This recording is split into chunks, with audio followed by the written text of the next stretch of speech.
नीटची पॅटची प्रश्नपत्रिका सोडवत आहोत. प्रश्नपत्रिका सोडवायला सुरुवात करण्यापूर्वी एक विनंती आहे.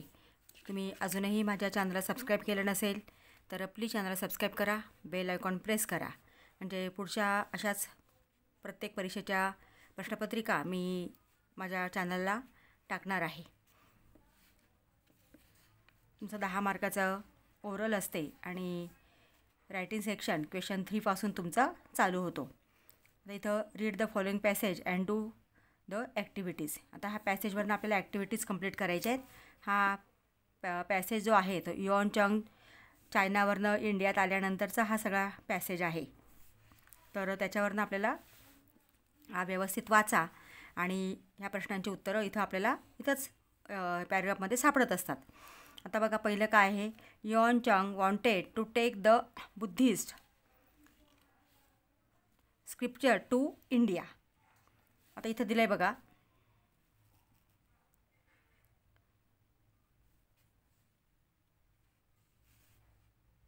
Buddhist scripture from India to his homeland means China.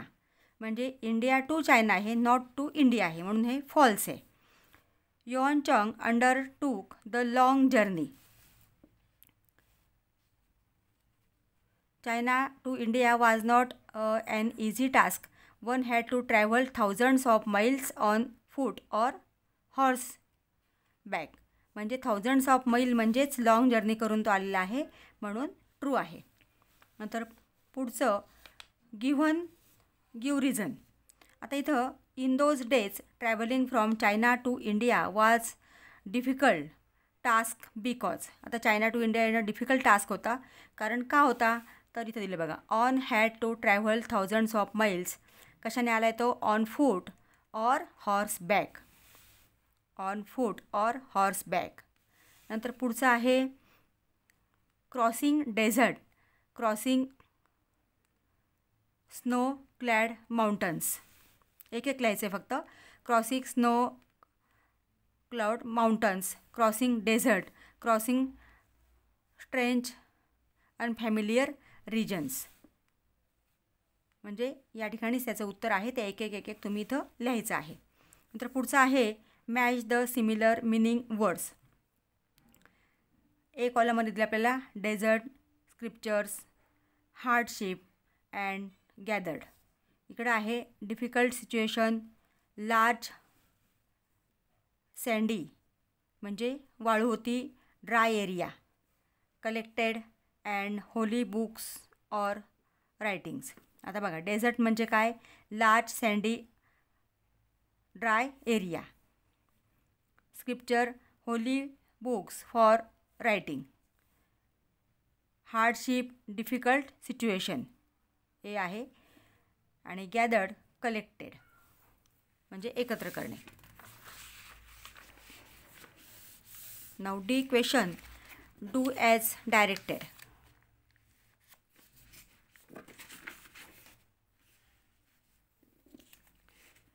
He traveled to many parts. Identify the tense in the sentence. आता he traveled to many parts. कुठला आहे हा. सिम्पल पास्ट टेन्स आहे. He come to India. He came to. Underline the noun in the sentence. तर आता noun कोणतं आहे. India आहे.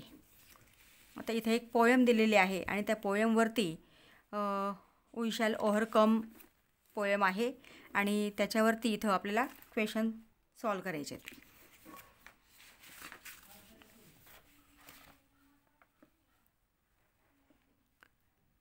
Complete the following lines. The truth shall make us free. We shall live in piece.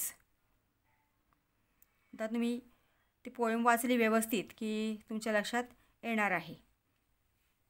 Read the sentence in column A and write the lines and similar meaning from the poem in column B. The people singing the song are not free today. The truth shall make us free. The people singing the song have no peace today. We shall live in peace. Rhyming words. आता ट्रीचं rhyming word इथं काय दिलेलं आहे? Free. आणि वे, day.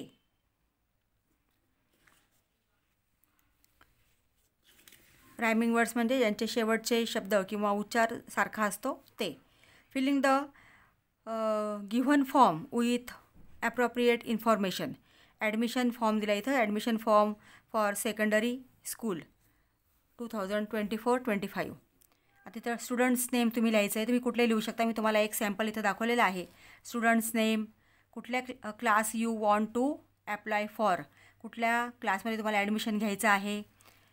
Date of birth, parents or guardians म्हणजे तुमच्या पालकांचं नाव इथं लिहायचं आहे. रेसिडेन्शियल ॲड्रेस जो असेल तो लिहायचा आहे. Name of the previous school, कुठल्या मागच्या वर्षी तुम्ही कुठल्या शाळेमध्ये होतात, मागच्या कुठल्या शाळेतनं तुम्ही या शाळेत येत आहे त्या मागच्या शाळेचं नाव लिहायचं आहे. मोबाईल नंबर इथं अंदाजेच लिहायचा आहे. खरा मोबाईल नंबर लिहू नका. ईमेल आय डी तुम्ही इथं ईमेल आय डी तयार करून लिहायचं आहे.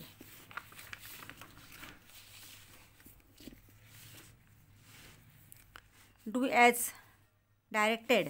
पिक out and write the main verb and the auxiliary verb from the sentence. The dog is barking at the stranger. Auxiliary verb आहे इज अँड मेन वर्ब आहे barking. यातनं शोधून तुम्हाला लिहायचं आहे. Complete the table of the singulars and plurals म्हणजे एकवचन अनेकवचन. आता इथं आपल्याला दिलं होतं डिशेश, त्याचं सिंग्युलर म्हणजे एकवचन आहे डिश. आणि इथं दिलं मॅन, त्याचं प्लुरल म्हणजे अनेकवचन आहे men. Pick out and write the subject and the predict from the given sentence. Abhishek is a good bowler. त्याचा सब्जेक्ट काय आहे? अभिषेक. आणि प्रेडिकेट काय आहे? Is a good bowler. Add prefix or suffix to the root words म्हणजे तुम्हाला इथे जे वर्ड्स दिलेले आहेत त्याला प्रिफिक्स किंवा सफिक्स जोडायचं आहे. In the brackets to complete each sentence. आता इथं ॲक्ट दिलं आहे म्हणजे आपल्याला आता ॲक्टला आय एनच जोडला जातो म्हणजे action. Speak louder than words. Action speaks louder than words असं आहे. राघव इथं लाईक्स दिलं आहे. लाईक्सला आपण डिसलाईक्स इथले शब्द आपल्याला वापरायचे. Dislikes tomatoes. We can. आता सायकल दिलं आहे म्हणजे इथं काय येणार आहे? Recycle plastic after its use. आणि please be comfortable as you look tired. इथले प्रिफिक्स किंवा सफिक्स आपल्याला वापरून ते योग्य शब्द त्या ठिकाणी लिहायचा आहे. Complete the following dialogues. Rohit, good morning Amit. मग अमितसुद्धा काय म्हणेल? Good morning Rohit. Rohit, how are you. Amit काय म्हणेल? I am fine.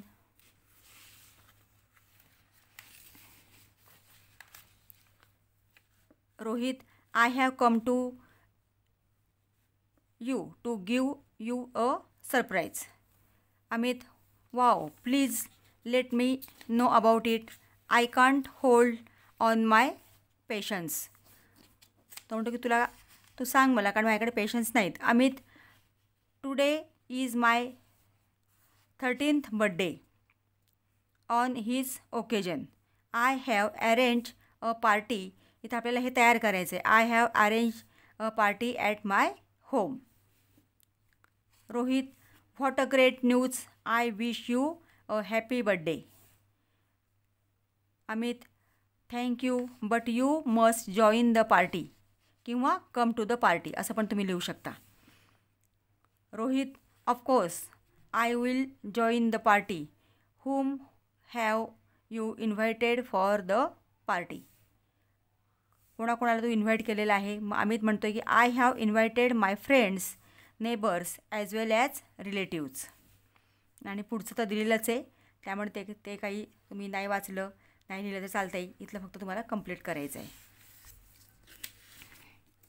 आता 9वा प्रश्न पॅराग्राफवरनंच आहे, त्याच्यावर इथे आपल्याला फक्त लिहायचं आहे. बघा अगदी सोपा आहे हा पॅसेज. तुम्ही दोघांचं इथं दिलेलं आहे. एक टायगर, त्याची फॅमिली कुठली आहे माहिती दिलेली आहे आणि इथं ओल्फची दिलेली आहे. तर इथं आपल्याला टायगर आणि ओल्फ. आता फॅमिली, आता इथं बघा the tiger belongs to cat family, म्हणजे काय येणार इथं cat. And the wolf belongs to the dog family, म्हणजे इथं डॉग येणार. इथलं बघून तुम्हाला फक्त लिहायचं आहे इथं लाईफ स्पॅन. त्याचं लाईफ स्पॅन किती बघा की हे बघा, it's life span is about 11 years, म्हणजे ते किती येणार 11 इयर्स. आणि ह्याचं किती आहे 13 इयर्स. प्रेज ऑन, आता काय येणार इथं डीर अँड हे बघा इथे दिलेलंच आहे. इट प्रेज ऑन, तेच आहे preys on. It preys on deer, sambar, chital, swamp deer and wild boar. आणि डॉग म्हणजे ओल्फचं काय येणार आहे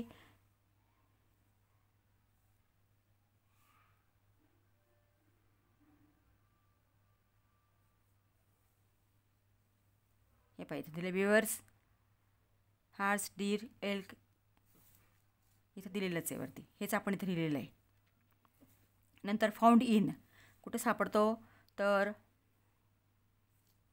हे पाय it is found in north Korea, China, India and Indonesia. North Korea, China and Indonesia. आणि ओल्फ जो आहे तो it is found in found in India, north America, Russia and Africa.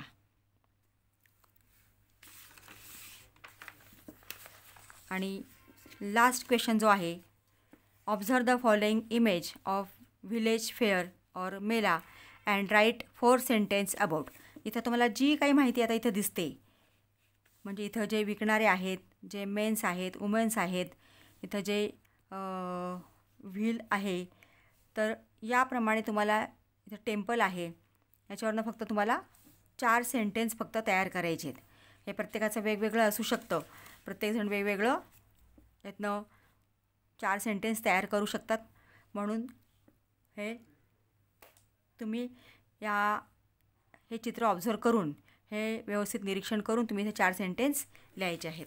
विद्यार्थी मित्रांनो, चॅनलला सबस्क्राईब करा, बेल आयकॉन प्रेस करा. Video आवडला असेल तर लाईक करा आणि आपल्या मित्रांना शेअर करा. थँक्यू.